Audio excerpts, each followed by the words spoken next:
Hoje no Brasil nós não sabemos se quem manda mais no país é um juiz de primeiro grau ou o presidente da República.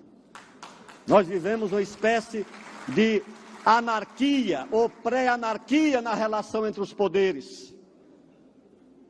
Independentemente de quem ocupe a presidência da República, o poder executivo no Brasil tem sido um poder, não só o da União, o dos estados e o das senhoras e o dos senhores, onde muitas vezes promotores que não receberam um voto sequer de um cidadão do seu município, nem lá nasceram e muitas vezes nem lá residem, desafiam a autoridade legítima, baseada no voto da prefeita ou do prefeito da cidade. Claro que quando nós temos o poder flutuando entre as ambições das corporações, e quando eu falo das corporações, não estou aqui julgando, porque aplaudo, reconheço e é legítimo o papel que elas cumprem, por exemplo, no combate à corrupção. Tem legitimidade, receberam do Congresso essa atribuição e cumprem o seu papel e devem ser fortalecidas e preservadas nesse esforço. O que elas não receberam foi a atribuição de substituir a política como atribuição do destino da sociedade. Essa atribuição elas não receberam. E muitas vezes, lamentavelmente, é essa atribuição que elas pretendem. O Brasil não tem saída fora da democracia. E a democracia não tem saída fora da política. Por mais meritórias que sejam as corporações que, como os deuses antigos, na Grécia e na Pérsia, quando os deuses eram os donos do destino humano, não tinha política, eles que escolhiam o que ia acontecer no futuro, essas corporações pretendem exatamente substituir os deuses como proprietárias do destino que Roma colocou nas mãos da política. E deu à política a responsabilidade pelo destino e, portanto, também pela tragédia. Então, essa é uma questão central no Brasil de hoje.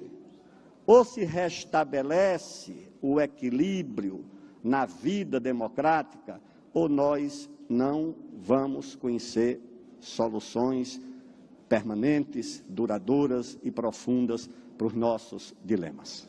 Difícil fazer uma obra no Brasil. E as corporações tomaram conta de tal maneira da capacidade da esfera de autonomia do executivo que você não consegue fazer nada, entendeu? Ou você enfrenta.